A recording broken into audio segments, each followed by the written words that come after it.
and Matt Crafton wins his third Truck Series championship. Why does the Truck Series have a chase?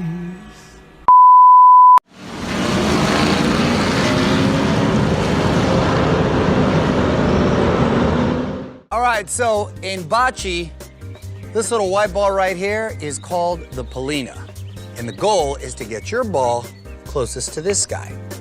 Sort of like the NASCAR playoffs, you want to get as close as possible. So think of the Polina as a trophy. Hey everyone, I'm Ben Schneider. And before we get into this, let me be very clear on a few things. Number one, I've had this video idea in mind for a long time now. And I started working on this before Slapshoes uploaded his video on the subject. So I don't want anyone out there thinking that I'm trying to copy him or rip him off. I'm simply presenting my own displeasure with the current system, from my own perspective, and adding another voice to the rallying cry. Oh, and by the way, go subscribe to Slap right now if you somehow aren't already. The guy puts out amazing content.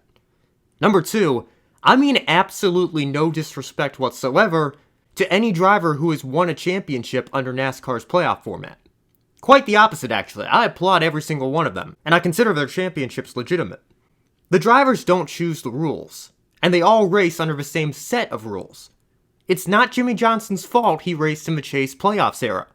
He did what he had to do to win 7 championships, just like Richard Petty and Dale Earnhardt. Give the man the respect he deserves. And number 3, I am well aware that this video, and others like it, is not going to do anything. Realistically, there's very little chance the playoffs are going anywhere anytime soon, for multiple reasons. And while I would love it if NASCAR abolished the playoffs tomorrow and went back to a full season points format, this particular video of mine is not a call to action for them to do so. Rather, it is simply an explanation of why the current system is the absolute worst way to determine a champion in all of professional sports. So for those of you saying, shut up, it's been 17 years, I hear you. But I'm gonna say it anyway. So with that, let's get into it. Before we try to explain the current system, it's worth explaining how we got here. 2003 was the final year of the Winston Cup era. Not only because Winston ended their sponsorship of the Cup Series that year, but because that season was the last season that NASCAR used a season-long points tally to determine their champion. Nextel Communications took over sponsorship of the Cup Series the following year, and with that came the institution of the first sort of playoff system in NASCAR's history, the chase for the Nextel Cup. After 26 races, the top 10 in points, plus any driver within 400 points of the leader if applicable, would be reset prior to the final 10 races of the season, with only 5 points separating each driver, in an effort to promote a closer championship battle between more drivers. While the final results in the 2003 standings weren't the only reason for this, it's worth mentioning what is informally called the Matt Kenseth rule. Kenseth won the championship in 2003, despite only winning 1 race, but he was remarkably consistent throughout the year. On the other hand, Ryan Newman won 8 races in 2003, but was remarkably inconsistent throughout the year, leading to several DNFs and poor finishes. Because Kenseth had a much better season overall, despite Newman scoring more wins, Kenseth scored the most points throughout the season, and was thus crowned champion, while Newman only managed to finish 6th in points. It's widely believed that the main reason for the playoffs, especially in their current format, was to place more of an emphasis on winning en route to a championship. Other reasons include wanting to increase interest in NASCAR during the fall to boost the TV ratings, especially while up against the competition of the MLB postseason and the NFL, wanting to make sure the championship goes down to the final race, and Brian France ruining everything by being, well, Brian France. Actually, I just made that one up to get an unprovoked shot at Brian France out of the way.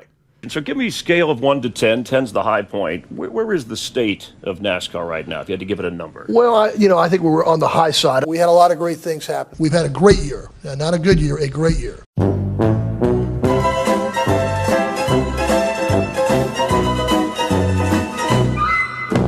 So with that, the 10-race sprint known as the Chase for the Cup was born. And believe it or not, in 2004, it actually seemed like it might have been working. The 2004 Homestead race is an all-time classic. That image of Kurt Busch narrowly avoiding the pit road wall as his right front tire falls off is engraved in every modern NASCAR fan's mind.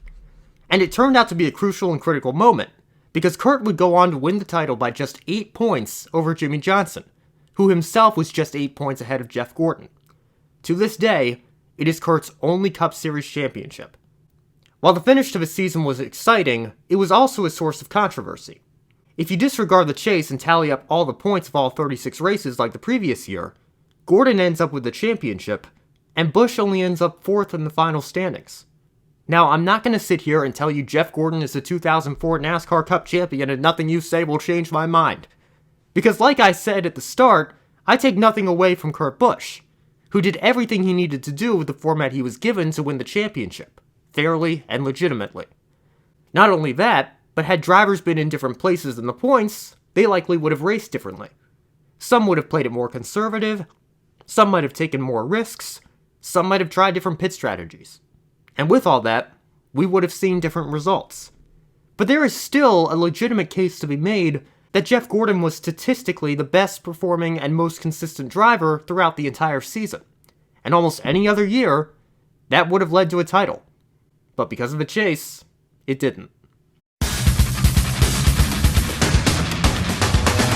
So 2005 and 2006 come around, and the format stays the same until 2007. NASCAR decides to expand the chase from 10 drivers to 12. Ah yes, playoff expansion. One of my absolute favorite things in all of professional sports. Yeah, good on you, NASCAR, good on you. But not only do they expand the chase, they also tweak the reset. As previously stated, from 2004 to 2006, the chase began by separating each driver by 5 points. The so-called regular season champion would see his points tally reset to 5,050, second place to 5,045, and so on until the 10th place driver started with 5,005 points. In this era, however, each driver would receive a 10-point bonus based on how many races they'd won over the first 26. So if a driver won 6 races, they'd start the chase with 5,060 points, a reasonable points advantage over drivers at the back of the chase that had maybe only won 1 race, or perhaps not even won any. The Wikipedia entry on the chase includes a quote from Brian France, saying this change was made to put a greater emphasis on winning. And there's no citation, so take it with the usual caveats that come with using Wikipedia, but I wouldn't be surprised at all if it's a real quote, since the added emphasis on winning is a theme we're going to come back to several times in this video. This system lasted for 4 years until 2010, and if we have the Matt Kenseth rule, I guess we might have the Jamie McMurray rule here. In 2010, McMurray started the season by winning the Daytona 500, and followed it up later in the year with a win in the Brickyard 400. Despite winning 2 of NASCAR's 4 modern crown jewels, McMurray just missed the cut to get into the chase. So in 2011, NASCAR tweaked the system yet again. There would still be 12 drivers, but only the top 10 in points would be guaranteed entry to the chase. The 11th and 12th spots would go to the 2 drivers between 11th and 20th in points with the most wins. There's that emphasis on winning again. The system remained in place through the end of the 2013 season. And yes, I know the 2013 chase featured 13 drivers, but we all know the reason why, and I'm not going there. It's not the point of this video.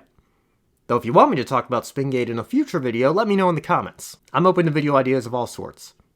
But now it's time to talk about the most radical change to the chase yet. Greetings, Outlaw Nation. Did everybody get the email? Yeah, I got subject, new chase for the NASCAR Sprint Cup format. That one. Oh, like a bracket? Yeah, only it's a chase grid. It's the new playoff format. In 2014, the chase format was completely overhauled to include a total of 4 rounds, which meant 4 points resets. Yep, that's right. You go out, win a couple races, and gain an advantage, and it's all erased because entertainment and Game 7 moments, I guess. And to add insult to injury, they also expanded the field. Again. This time, 16 drivers would make the chase. The participants would be determined by every driver in the top 30 in points who won at least 1 race and ran the entire season, plus the remaining highest drivers in points without a win until the field of 16 was full. Let me put this into perspective for you. Today, there are 36 full-time chartered teams in NASCAR's Cup Series. Aside from a few backmarker teams, most of them use the same driver every race. So let's say there are roughly 32 full-time Cup Series drivers. That means that half of NASCAR's full-time Cup drivers make the chase. I mean, you're practically giving away postseason spots at this point. The 4 rounds in this new chase format are elimination style rounds.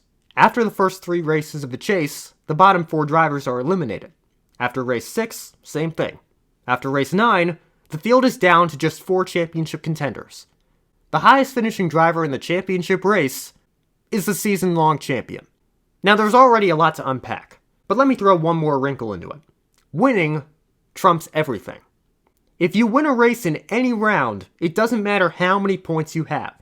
That driver leapfrogs everybody and automatically advances to the next round. To show you how ridiculous this is, let me give you a scenario that I explained on one episode of my old Photo Finish podcast involving my all-time favorite NASCAR driver, AJ Allmendinger. He's very good on road courses, and he's very good at Martinsville. So with the way the schedule is right now, let's say he wins Watkins Glen. So he's in the playoffs. Yes. Let's say he puts together a series of impressive drives, he gets through the first round without a problem. Let's say he goes out and steals a win at the Roval. Okay. So he's in the round of 8. Let's say he has everything go his way, he puts him a drive of his life and everything works out. He has 2 second-place finishes at Martinsville in his career. Let's say he steals a win at Martinsville. So he's in the Final 4. And then let's say it's a mid-race restart at Homestead and the other 3 championship contenders take each other out. And Allmendinger finishes 18th and he's your Monster Energy Cup Series champ. I mean, it would take a perfect storm of events for that to happen. Yes. But is he a worthy champion of the sport? If you look at No, I don't know. No. And again, very unlikely that it would happen, but it is theoretically very much possible with the way this format is right now. Absolutely. And that's problematic, to say the least. And if that wasn't insane enough, let me tell you what else is possible. A driver could theoretically win each of the first 35 races of the season, finish 4th in the 36th, and only finish 4th in points. What other top-level motorsports championship would let that happen? Now, obviously, both of these situations are a bit extreme. As I said on the podcast, I love AJ Allmendinger, but that example would take a perfect storm of events to actually happen, and it's extremely unlikely they ever will. And the latter situation would never happen due to the relative parity in NASCAR. But the point is that a driver with a mediocre season, who only wins the right races at the right time, can afford to do the bare minimum everywhere else, not putting together a full season's worth of championship caliber performances, and still win the title.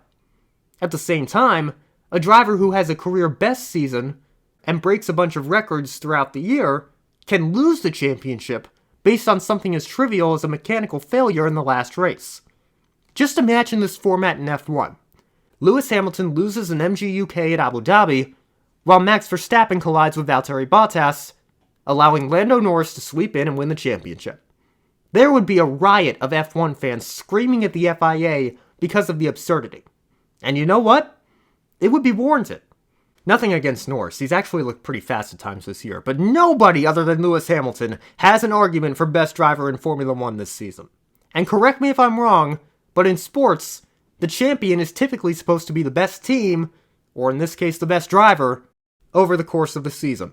At this point I feel like I'm just rambling on, and if you have to go back and listen a second time to points I've made, I don't blame you. It's not an indictment on your listening skills, it's an indictment on the system. Aside from oftentimes screwing the best driver over the course of a season out of a championship, it's confusing as hell for me to try to explain to my friends who have minimal interest in NASCAR. And that's not good! How are you supposed to pick up an interest in the sport if it takes legitimate studying to fully understand how the points format works? The system remained the same through the end of the 2016 season. By now it's been instituted in the Xfinity Series and Truck Series as well. It was tweaked once again in 2017 with the introduction of playoff points, while also renaming the system from the chase to the playoffs. I think that for all the folks that have been asking us to get rid of the chase for years, it's a great day for them. Your moment. Well put. Moment. Yeah, that's a better answer. We took it literally. Are you going to drop the mic on that? Are you kidding me, NASCAR? Now there's a point system within a point system? I get tired of hearing major playoff implications on NBC every 5 minutes in November, but I'm starting to understand why they obsess over it so much. Additionally, the regular season championship is now an actual trophy handed out at the end of the year. And judging by these guys' reactions, it doesn't mean very much to them. And why would it?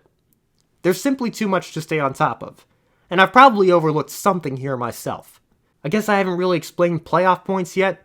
Look, you get 15 bonus playoff points as regular season champion, 5 playoff points for winning a race, and 1 for winning a stage in a race. Do I have to explain stage racing and stage points now too? You know what? No, I'm not. I'm done. This is a video on the playoffs. We're going to keep it to the playoffs only. I will say, though, that playoff points carrying over to each subsequent round in the playoffs, aside from the championship race, at least provides some small reward for strong performances throughout the season as the playoffs continue on. They continue to accumulate, and at least carry over a slight advantage every time they're reset. Whereas the 2014 to 2016 chase format was a hard reset that erased any advantage a driver had previously built up. And no, I'm not joking. After Dover 2014, there were literally 12 drivers technically tied for the points lead. So just think, as bad as it is now, it's still better than what we had a few years ago. I know it may seem fairly obvious at this point, but I'm going to say it anyway. There are a lot of flaws with this system, but I think I've already explained them through hypotheticals. The elimination system's been around for the better part of a decade now, so there's plenty of real-life examples to use at this point, from all 3 series.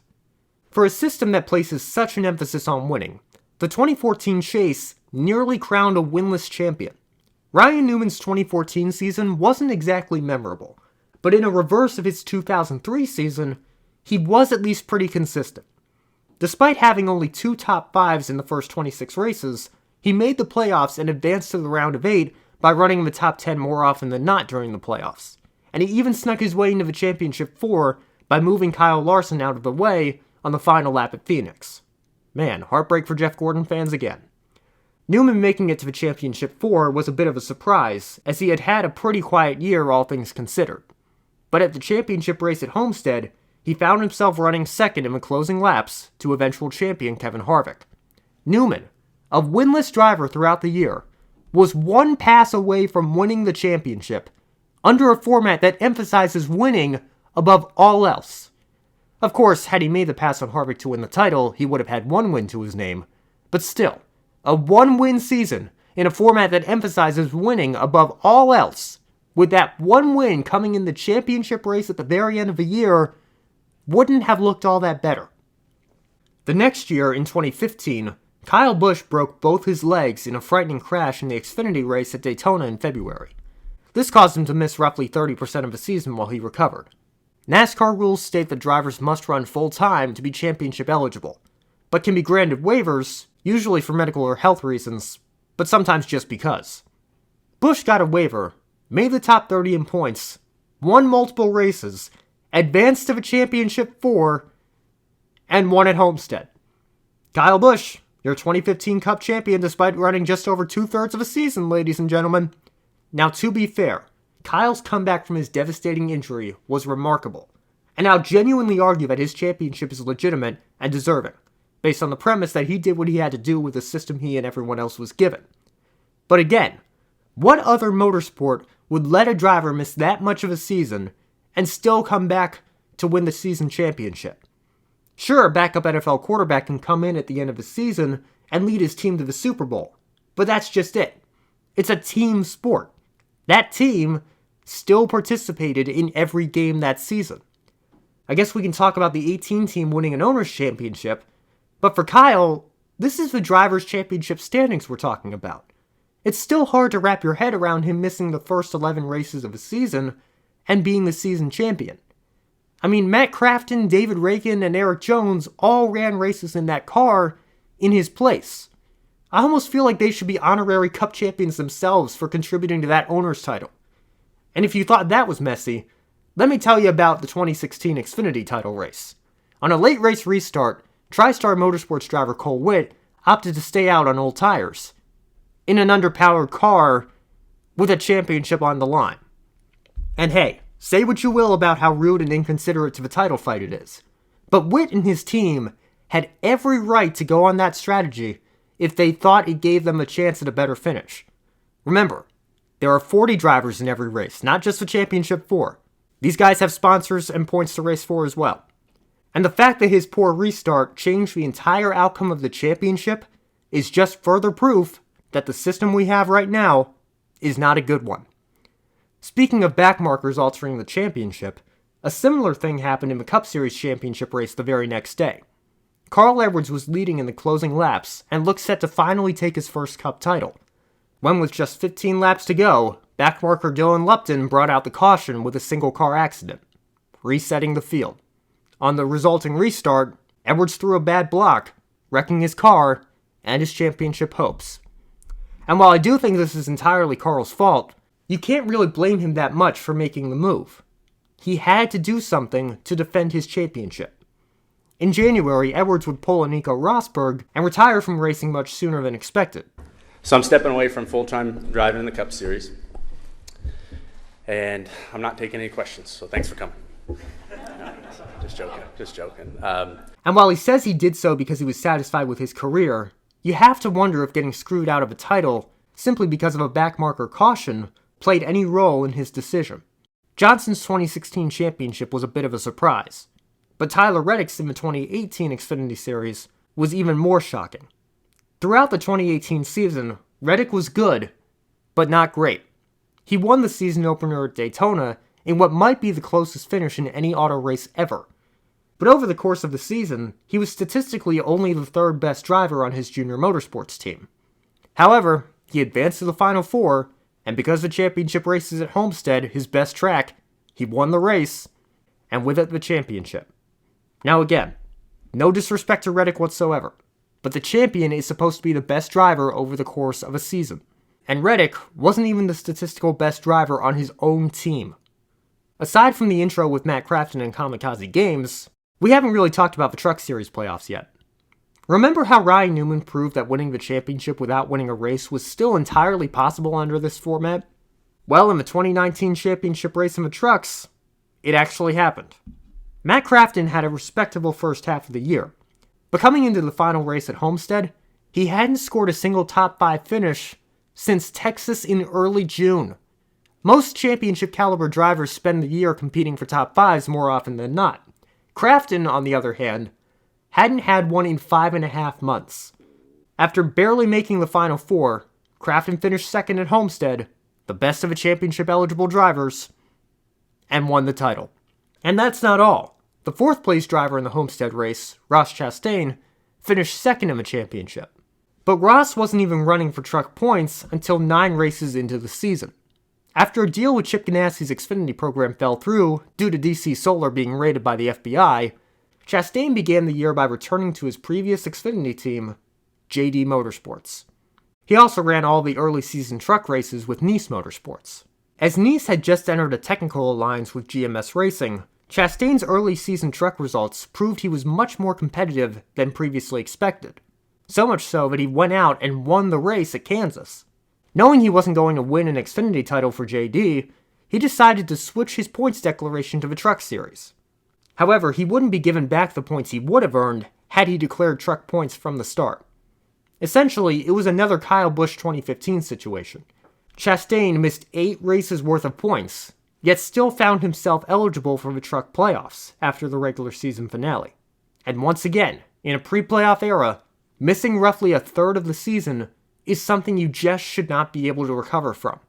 I know it's a little different because Ross was actually in the early races, but still, how would you feel if you lost the title to a guy who only started earning credit for his results in race 9 of the season? It still just doesn't sit right. But for me, the straw that broke the camel's back was Kevin Harvick's failure in 2020. Not only to not win the championship, but to not even make the Final Four. This year, Harvick had one of the best seasons of his entire career. He won the first race after the COVID break and scored a total of 9 wins throughout the season, a 25% win rate. By the summertime, he looked unstoppable and a lock for the championship 4, if not the title outright. In the round of 8, Harvick closed in on Joey Logano in the closing laps, but couldn't get past him, and I think we all know why. But again, the point of this video is the playoffs. I'm not going to waste time talking about the package here. But it was incredibly painful to see Harvick unable to take the win, despite having the faster car in the battle with Logano. And this was crucial, because 2 mediocre races at Texas and Martinsville was all it took to eliminate him from the championship fight. Not even his playoff points and his regular season championship could help him out here. It's like it is with Lewis in F1. Kevin was clearly the most dominant driver of the season. Anyone other than him winning the title would have meant a champion that wasn't the best driver throughout the year. And again, before all you Chase Elliott fans smack the dislike button, I mean no disrespect to him, and I consider him a deserving champion of the Cup Series this year. But you cannot deny that Harvick's 36 race performance was far and away the best in NASCAR this season. And the fact that he didn't get rewarded with a title proves that the system is skewed towards entertainment. Oh, those aren't my words, those are words from Harvick himself. In his Zoom call after Martinsville, Harvick openly admitted that the system crowns the title in an effort to maximize the entertainment factor, rather than rewarding the best driver. He even said he'd rather have wins and the kind of season he had, and straight up said the championship would have merely been a bonus. And like I said, the championship is kind of a bonus. It'd be great to win it, obviously, but I'd rather go through the year and win races and do the things that we did and just came up short. Let me repeat that again. A NASCAR champion and 20-year NASCAR veteran just called what is supposed to be one of the most prestigious prizes in NASCAR a bonus. Is that what this has come to? Is this what we want? There's no argument anymore. The drivers themselves are admitting that championships don't mean all that much to them. That should tell you just how terrible this championship format has been for NASCAR's legacy. Let me say this. If you like the playoffs, that's fine. I respect that. We're allowed to have different opinions. But I do ask that you avoid making a stick and ball sports comparison when defending them. If there's one argument I hate more than any other, it's the 2007 Patriots argument. Just in case you're unfamiliar with the 2007 New England Patriots, the team went 16-0 in the regular season, and they advanced to the Super Bowl where they shockingly lost to the 10-6 New York Giants. Some people think that this is a logical defense for the one-race winner-take-all format NASCAR has now, saying a driver can win the first 35 races, but if they lose race 36, too bad, you lost the Super Bowl. But that argument doesn't hold a lot of weight in a sport like auto racing. Let me explain. In the NFL, there are 32 teams in the league, and only 2 teams play each other at once. There are also only 16 games in a season, which means teams can't play every other team in the league each year. Playoffs are necessary. There's a reason why college football fans were screaming for a playoff for so many years, and why the movement to expand the system from 4 teams to 8 is still popular with fans today. But in NASCAR, all 40 drivers participate in the same race. You don't need playoffs or head-to-head matches to determine who the best driver in the field is on any given Sunday. You run a race with everyone, look at the results, and award points from first to last accordingly. There's no need to arbitrarily reset the points just to ensure a close championship battle. It's just manufactured drama. Even the 2011 chase played out semi-naturally. Yes, there was a reset, but at least the battle between Tony Stewart and Carl Edwards played out over 10 races instead of just 1. NASCAR is a form of auto racing. In fact, auto racing makes up a third of its name. If you want to make comparisons, compare it to ARCA, IndyCar, F1, IMSA, etc. Not the NFL, NBA, MLB, NHL, and other stick and ball team sports. Now, believe it or not, we can actually make a comparison to F1 here. In 2008, Lewis Hamilton won the championship by a single point after passing Timo Glock on the final lap in Brazil, stealing the title from Felipe Massa. Is that Glock? Is that Glock going slowly? It is, it's Glock! Oh my goodness me!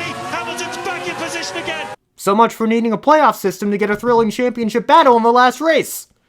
But Bernie Ecclestone didn't like the fact that Massa had one more win than Hamilton, including the season finale, and didn't get the championship. So F1 instituted a medal system that intended to give the championship to the driver who won the most races throughout the season, regardless of how many points they scored. But the teams and drivers opposed the idea so strongly that it was thankfully dropped within days, long before it was ever given the opportunity to play out. Maybe that's the problem. Maybe if more people within NASCAR spoke out about it like Kevin Harvick did this year, NASCAR might actually do something about their system. If the NASCAR playoffs were supposed to draw in new fans for the final races of the season, they failed miserably. The championship race at Phoenix this season was the least watched season finale on record. So much for all the casual fans tuning in for the championship. When NASCAR's president says that the cutoff race at Martinsville gave fans what they wanted, I think this system, how the playoff system worked and those three incredible cutoff races, particularly the race in Martinsville, gave fans what they wanted, which was intense drama. And that the playoff system as designed worked incredibly well. But I think, yes, the playoff system as designed, I think worked incredibly well. You need only take a look at the ratings chart to show just how out of touch with reality NASCAR leadership truly is. And if you've been following this video, you'll know that the system has a history of being tweaked every 3 to 4 years. 10 drivers from 04 to 06, 12 drivers from 07 to 10, 10 plus 2 wildcards from 11 to 13, 4-round elimination from 14 to 16, and 4-round elimination with playoff and stage points from 17 to 20. If you do the math and consider the trends, NASCAR is due for another tweak to the format soon. And especially with the advent of a new next-gen car for 2022, I wouldn't rule anything out going forward. And while I do worry that NASCAR could screw it up even more, I must admit, it would be hard to come up with something worse than what they have right now. This system not only does not crown the best driver champion, it is the worst way to determine a champion in any major sporting organization ever. Thanks for watching.